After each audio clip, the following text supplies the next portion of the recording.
जय हिंद साथियों।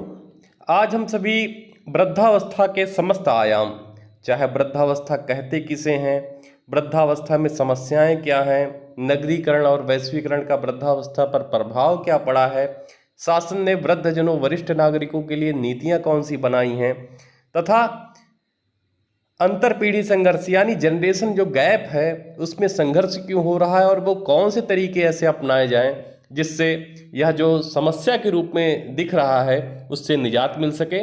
आप लोग देखते होंगे आपके आसपास में, समाचार पत्रों में, सोशल मीडिया पर, टेलीविज़न पर ऐसे बहुत सारी घटनाएं घटती होंगी जहां पे वरिष्ठ नागरिकों का, अपने बूढ़े माता पिता का एक दुर्भाग्यपूर्ण व्यवहार उनके साथ, एक अनुचित व्यवहार उनके साथ देखने को मिलता है। आज का समय तो ऐसा है, मैंने अनुभव भी किया है, कई जगह देखा भी है कि जैसे 3-4 बच्चे हैं किसी माता पिता के और वो अच्छी हैसियत भी रखते हैं, लेकिन वो लोग मिल करके अपने माँ बाप को खिला नहीं पाते। उनमें बंटवारा करते हैं कि 3 महीना तुम्हें अपने पास रखना है, 3 महीना, ऐसे बंटवारा कर करके रखते हैं। कई बार तो आपने देखा होगा कि माँ अलग बच्चे के साथ रह रही है, पिता अलग अपने बच्चे के साथ रह रहा है, उसमें माँ बाप में अलगाव करने का, दरार डालने का काम करते हैं। बहुत सारे उदाहरण आपके सामने होंगे। कुछ घटनाएं जो ज़्यादा मेरे हृदय को प्रभावित करी उनमें से है कि वृद्धावस्था में एक 75 वर्षीय वृद्ध महिला जिसके 2 बेटे थे, बड़े बेटे ने यह कहकर अपनी माँ को सामान घर से बाहर फेंक दिया कि मेरे घर में तुम्हारे लिए जगह नहीं है और न ही तुम्हारे खाने के लिए 2 वक्त की रोटी है। वह माँ जो बचपन में उस छोटे बच्चे के लिए क्या कुछ करी होगी, लेकिन वह उसे नहीं रख पा रहा था। साथ ही जो छोटा बेटा था, उसके बेटे और बहू ने अपनी माँ से यह कह दिया कहीं भी चली जाना, लेकिन इस घर में वापस लौट कर ना आना। दूसरी तरफ ऐसी घटनाएं भी देखने को मिलती हैं कि बच्चे अपने माँ बाप को लेकर के कहीं तीर्थ स्थान या तीर्थाटन के बहाने उनको वहाँ छोड़ करके आ जाते हैं, जिससे कि वो वापस घर ना आ पाएँ। करोड़पति 4-4 बेटे हैं, लेकिन वो अपनी माँ को ये कहकर घर से बाहर निकालते हैं कि तुम्हारे बदन से बदबू आ रही है। ऐसा एक नहीं हजारों उदाहरण भारत में पाए जाते हैं, जबकि ऐसी स्थिति पहले नहीं थी। पहले वरिष्ठ नागरिकों का एक सम्मान था। वैश्वीकरण और नगरीकरण के युग ने वास्तव में वृद्धजनों के लिए बहुत ही संकट पैदा किया है और यह भारत में एक बड़ी समस्या के रूप में देखा जाता है। खैर, इसके बाद अवसर भी बहुत सारे ऐसे आए हैं कि वृद्धजनों ने अपने आप को सिद्ध किया है। मैं वो सारी चीज़ें आपको बताऊंगा। और समस्या तब और विकट हो जाती है जब हमें यह पता चल जाता है कि भारत में 2050 तक जो वृद्धजनों की आबादी है वो लगभग 30 करोड़ होने वाली है। बुजुर्गों की सुरक्षा के लिए, वरिष्ठ नागरिकों की सुरक्षा और सम्मान और बेहतर स्वास्थ्य के लिए सरकारें समय समय पर प्रयास करती रही हैं। उनमें एक प्रयास यह था जो केंद्र सरकार ने किया था कि वरिष्ठ नागरिकों के भरण पोषण एवं माता पिता के कल्याण के लिए 2007 में वो एक अधिनियम लेकर के आए, जिसे समय समय पर विभिन्न राज्यों ने अपनाया। उनमें से एक राज्य 2008 में मध्य प्रदेश में लागू किया गया, 2014 में उत्तर प्रदेश में यह नियम लागू किया गया। खैर, उत्तर प्रदेश में तो इस नियम के संशोधन की भी बात चल रही है। योगी सरकार ने कहा है कि जो इसके प्रावधान हैं वो पर्याप्त नहीं हैं। खैर, इनके प्रावधानों की यदि हम चर्चा करें तो इसमें प्रावधान पहले यह था कि अगर बुजुर्गों का, माँ बाप का बच्चे ध्यान नहीं रखते तो 10,000 रुपया भरण पोषण का भत्ता देने का प्रावधान था। यदि ऐसा भी नहीं करते हैं तो 6 माह की सजा का नियम है।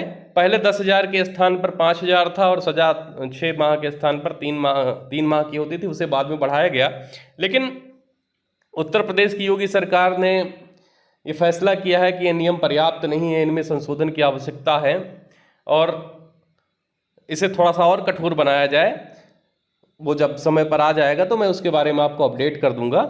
तो वृद्धावस्था के जो प्रमुख मुद्दे हैं उनमें चाहे यह हो कि वृद्धावस्था के होती क्या है, विश्व तथा भारत में जनसंख्या बढ़ क्यों रही है, लगातार जो जनसंख्या में वृद्धों की आबादी है वो क्यों बढ़ती जा रही है, ऐसे वो कौन से कारण आ गए कि वृद्धों की आबादी लगातार बढ़ती जा रही है और साथ में चुनौतियां भी बढ़ती जा रही हैं, साथ में वृद्धजनों की समस्याएं क्या हैं, भारत में विधवा महिलाओं की क्या स्थिति है। आपको ये पता होगा, आप अगर समाज में रहते होंगे तो देखते होंगे जो विधवा औरतें हैं उनकी संख्या ज़्यादा है, जबकि जो विधुर हैं, जो पति हैं, उनकी संख्या कम होती है, क्योंकि महिलाएं हमेशा, उनका शरीर इस प्रकार का है, उनकी संरचना इस प्रकार की है, वो ज़्यादा लड़ाई लड़ सकती हैं, उनमें सहन शक्ति ज़्यादा है, इसलिए वो ज़्यादा जीवन जीती हैं, जबकि पुरुषों में ये क्षमता का अभाव होता है।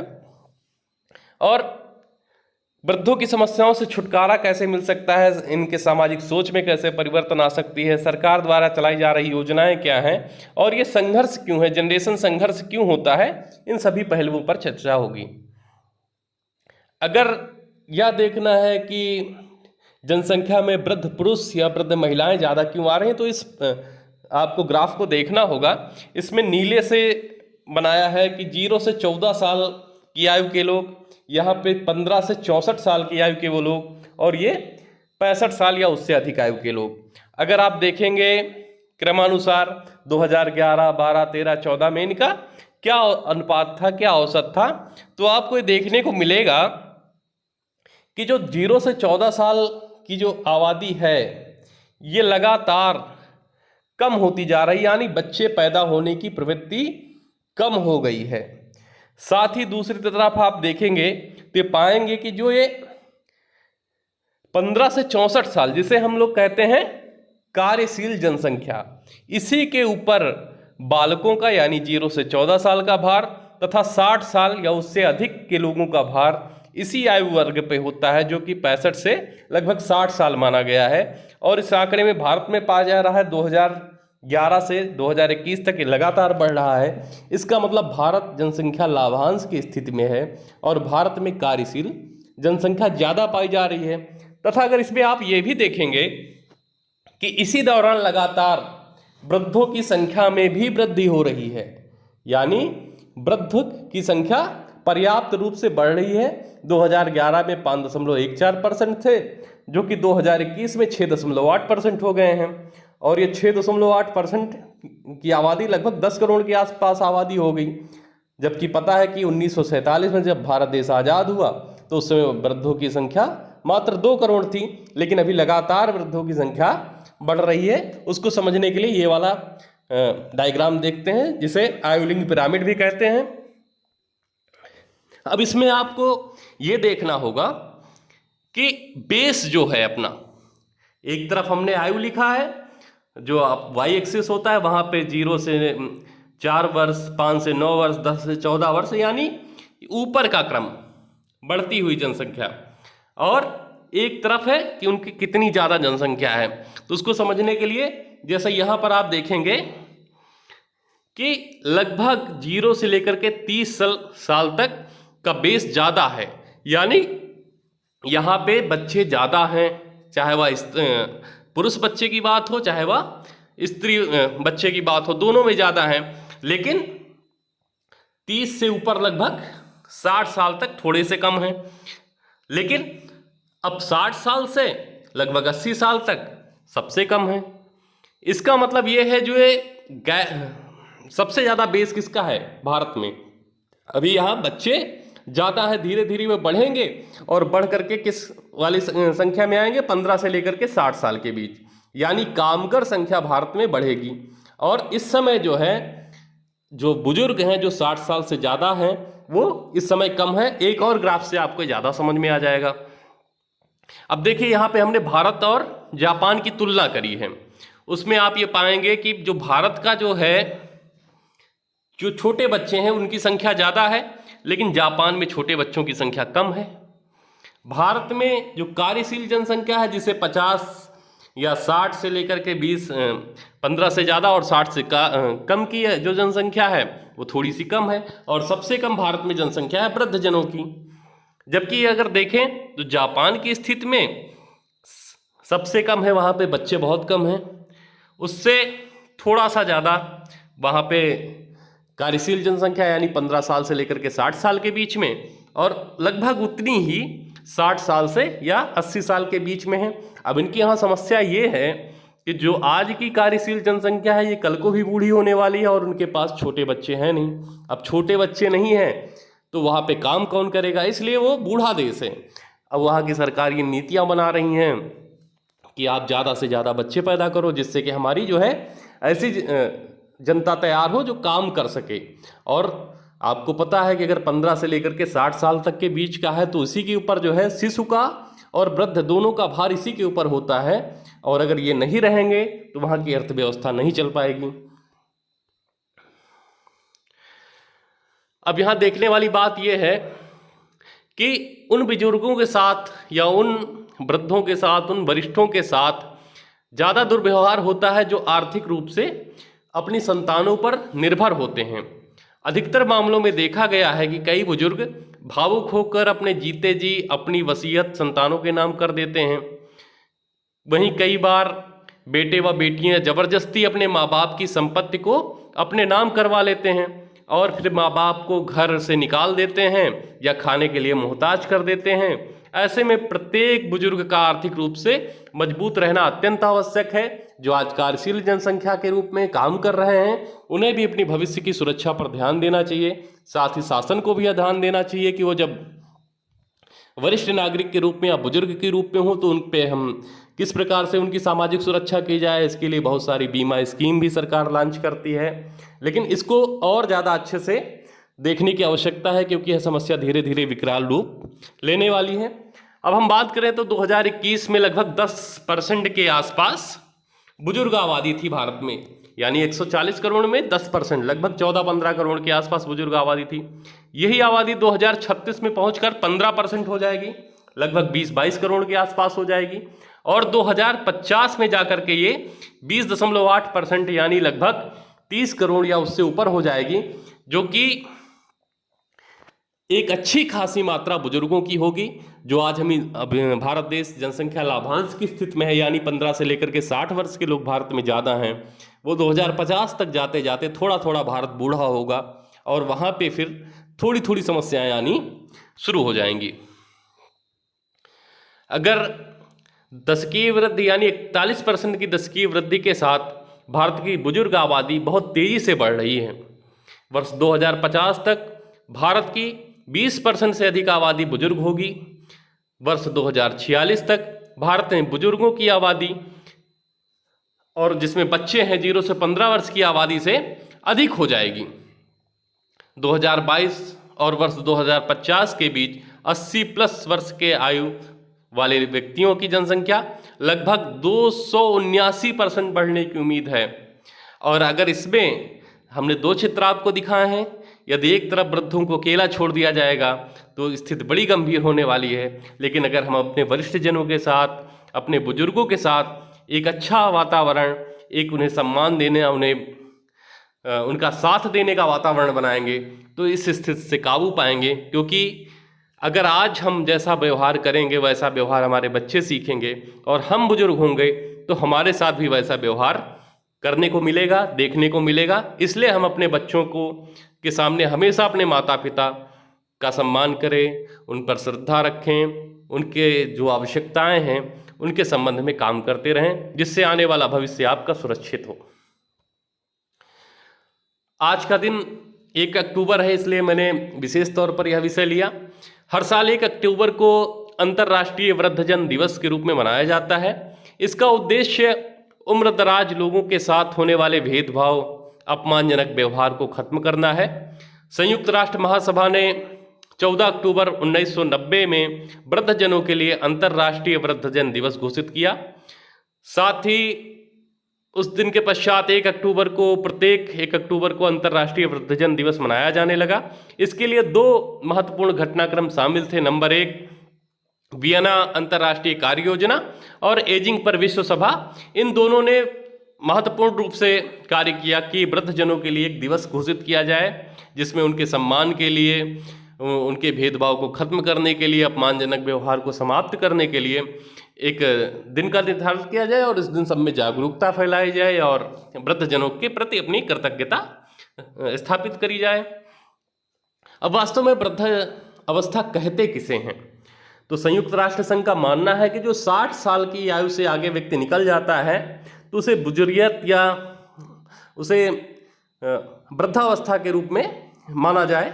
तो 60 साल के पहले को नई पीढ़ी और 60 साल के बाद को पुरानी पीढ़ी के रूप में मानने का परंपरा संयुक्त राष्ट्र ने कहा है। तो इस वजह से मान लिया जाता है कि अगर आप 60 साल के हो गए तो आप रिटायरमेंट हो जाएं और अपने घर में जाएं और अपने बच्चों के साथ रहें और उनके सेवा का लाभ लें। तो 60 साल को वृद्धावस्था की अवस्था मानी गई है।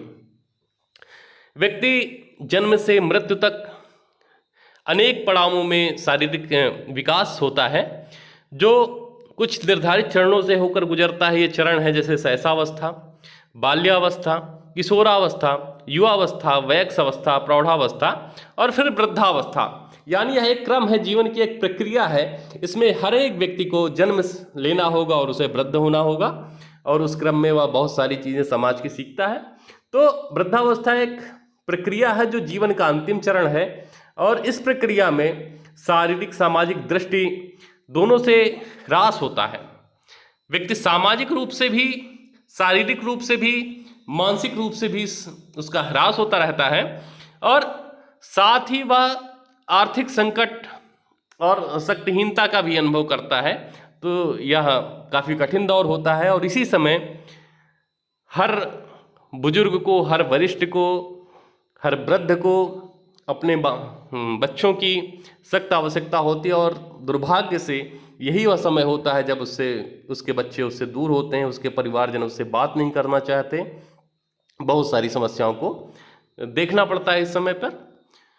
तो भारत में अगर बात करें तो बुजुर्ग लोगों से संबंधित जो आंकड़े हैं उनमें 75% बुजुर्ग व्यक्ति ग्रामीण क्षेत्रों में रहते हैं और उन क्षेत्रों में जो बुजुर्ग रहते हैं उनमें भी महिला बुजुर्ग ज़्यादा हैं और महिलाओं में भी विधवाएं ज़्यादा हैं। लगभग 55% विधवाएं ग्रामीण क्षेत्रों में हैं और ये निरक्षर भी हैं, केवल शारीरिक श्रम पर निर्भर रहते हैं क्योंकि एक कोई अन्य काम कर नहीं सकते। लगभग 1/3 गरीबी रेखा के नीचे वाले भी व्यक्ति वृद्धावस्था में होते हैं, बुजुर्ग होते हैं और असंगठित क्षेत्रों में कार्य करने के नाते उनके पास कोई सामाजिक सुरक्षा नहीं होती। फिर भी यदि ऐसे प्रयास किए जाएं जिनसे कि इनकी जो है सुरक्षा सुनिश्चित की जा सके तो काफ़ी अच्छा होगा। और फिर वृद्धों की समस्याएं, बहुत सारी समस्याएं हैं, उनमें से कुछ समस्याएं देखते हैं। जैसे वृद्ध होने के साथ व्यक्ति शारीरिक रूप से दुर्बलता उसमें बढ़ती जाती है, वह उसका शरीर शिथिल होने लगता है, इंद्रियां कमज़ोर हो जाती हैं, आंखों से दिखाई नहीं पड़ता, दांत काम नहीं करते और व्यक्ति की कार्य शक्ति घट जाती है। तो शारीरिक दुर्बलता एक महत्वपूर्ण लक्षण है। साथ में मानसिक रोग बहुत सारे आ जाते हैं। वो हर व्यक्ति अकेला बैठकर सोचा करता है, अपने आप में कूढ़ा करता है, तो मानसिक रोग होते हैं, अवसाद बढ़ता है, शारीरिक क्षीणता होती है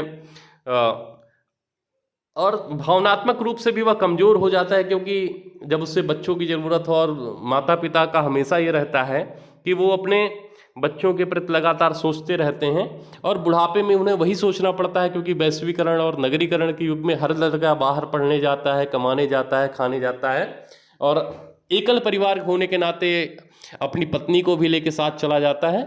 तो वो लगातार माँ बाप यहाँ बैठ करके उनके बारे में सोचता है, जबकि लड़का इतना नहीं सोचता है और भावनात्मक रूप से भी वो कमज़ोर होने के कारण अवसाद का शिकार और मानसिक रोगों के शिकार होने लगते हैं।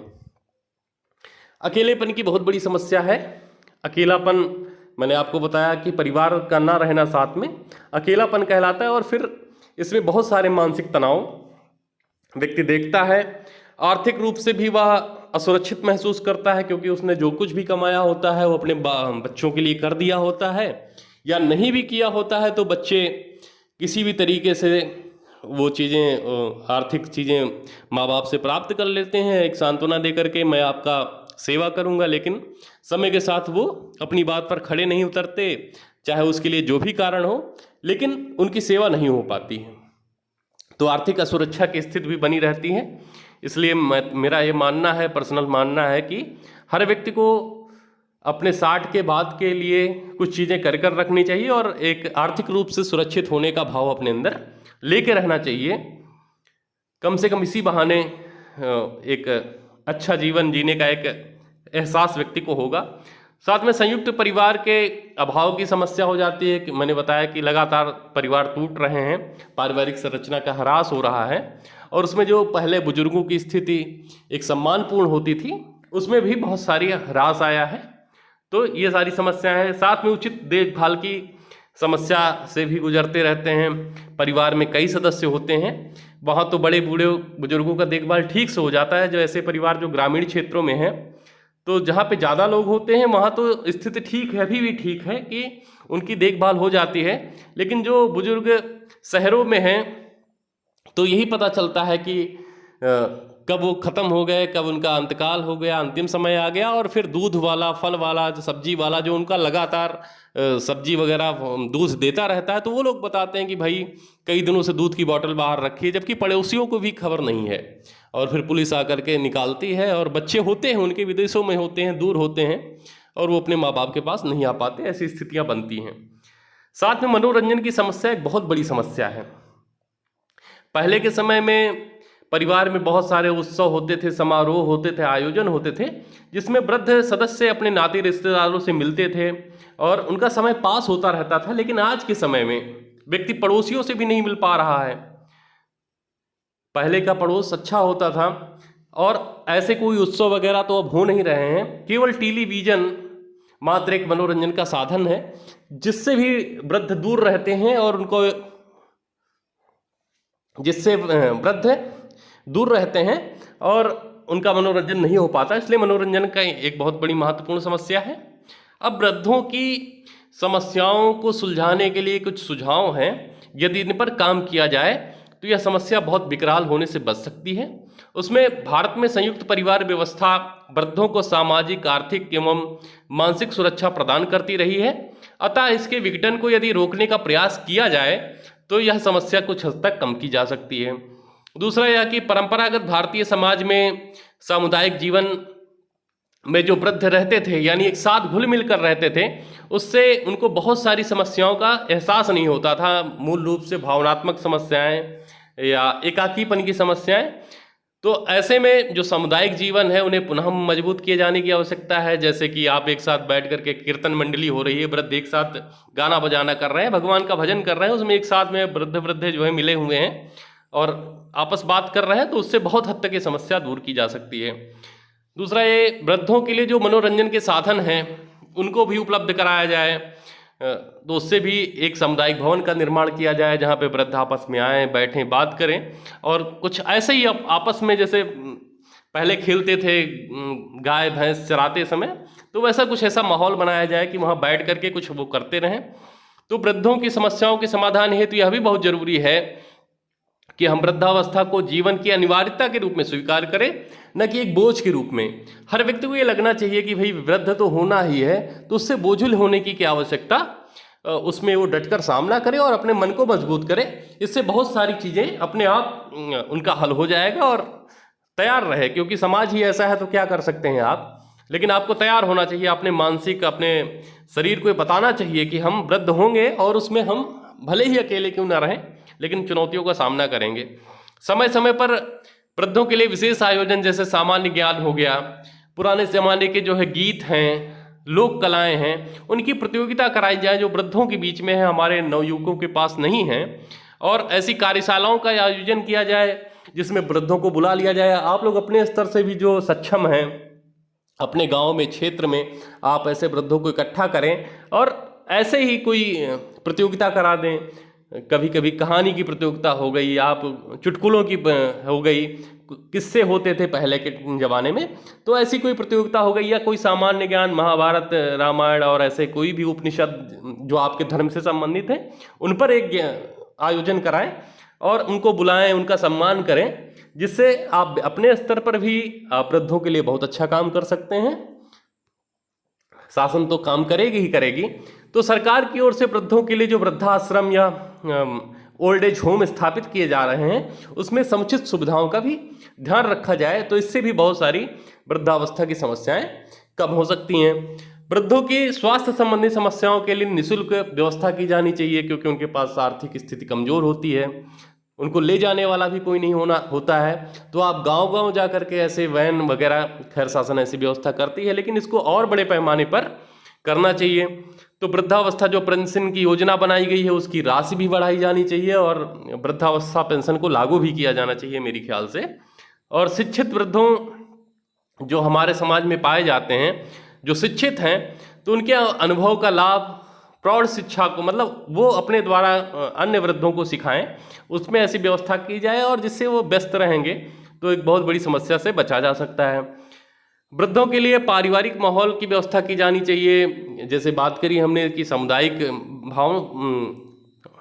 भवन बनाया जाए और उसमें ऐसे कुछ चीज़ें रखी जाएं जिससे कि वो व्यस्त रहें और इससे बहुत हद तक वृद्धों की समस्याओं पर सामना करने की जो है एक वैसा होगा और एक सकारात्मक माहौल बनेगा।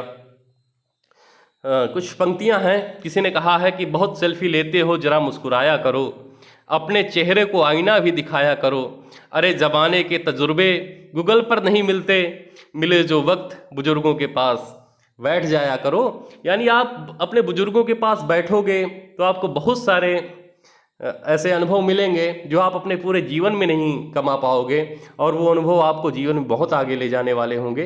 इसलिए आप उनका सम्मान करें, उनके पास बैठें, आपको बहुत कुछ सीखने को मिलेगा। नहीं मिलेगा तो कम से कम आशीर्वाद मिलेगा, जिससे आप बहुत आगे जाओगे।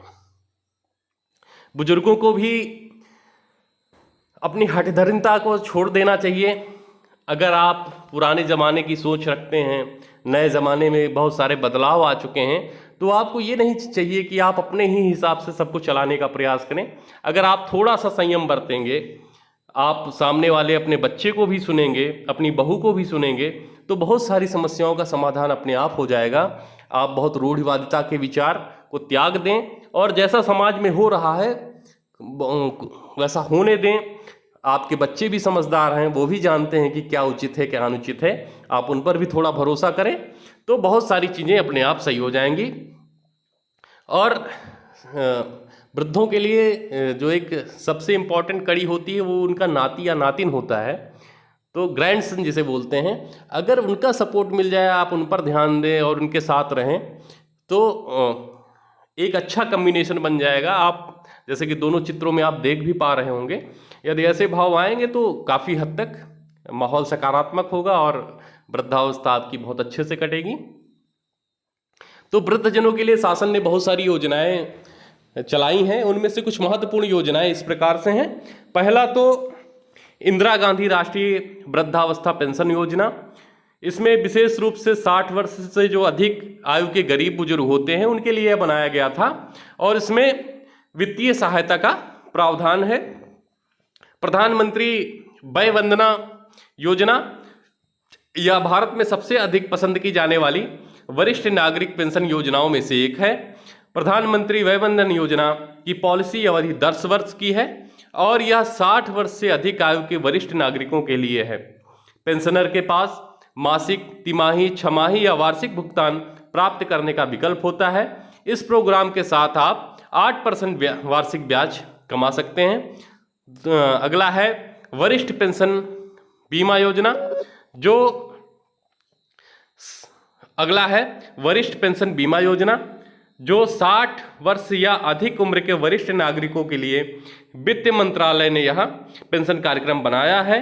इस प्रोग्राम को चलाने का अधिकार भारत के LIC ऑफ इंडिया के पास है।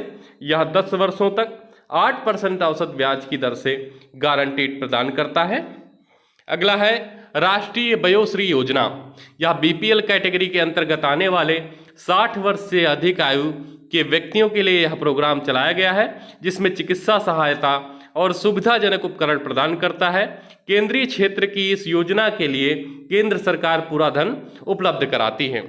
अगला है वरिष्ठ मेडिक्लेम पॉलिसी, जिसमें दवाओं, प्लाज्मा, आपातकालीन परिवहन और अन्य निदान संबंधी खर्च की पूरी लागत इस प्रोग्राम द्वारा कवर की जाती है, जिससे बुजुर्ग नागरिकों को लाभ मिलता है। यह बुजुर्ग वयस्कों के स्वास्थ्य संबंधी खर्चों को कवर करने में सहायता करता है और इसे 60 से 80 वर्ष के बीच की आयु वरिष्ठ नागरिकों के लिए बनाया गया है। अगला है nation programme for the health care of the elderly. प्रधानमंत्री जन आरोग्य योजना, जिससे आप सभी परिचित हैं, इसके अंतर्गत स्वास्थ्य और परिवार कल्याण मंत्रालय ने कम आय वाले और गरीब परिवारों के 10 करोड़ सदस्यों को कवरेज प्रदान करने के लिए 2018 में इस प्रोग्राम की शुरुआत की थी। यह प्रोग्राम एक परिवार के लिए प्रत्येक बार अस्पताल में भर्ती होने के लिए 5 लाख रुपए तक का कवरेज प्रदान करता है। इस प्रोग्राम से बहुत हद तक ग्रामीण क्षेत्र के बुजुर्ग जो धनहीन थे उनको बहुत लाभ हुआ है। और अगला है रिवर्स मॉर्गेज योजना, वयोश्रेष्ठ सम्मान, सीनियर सिटीजन वेलफेयर फंड इत्यादि योजनाओं के माध्यम से शासन वृद्धजनों के लिए काम करने के लिए तत्पर है। और इसके साथ ही समाज के लोगों का भी दायित्व है कि वे अपने स्तर पर वयस्कों का, बुजुर्गों का, वरिष्ठों का, अपने माता पिता का सम्मान करें। बहुत बहुत धन्यवाद।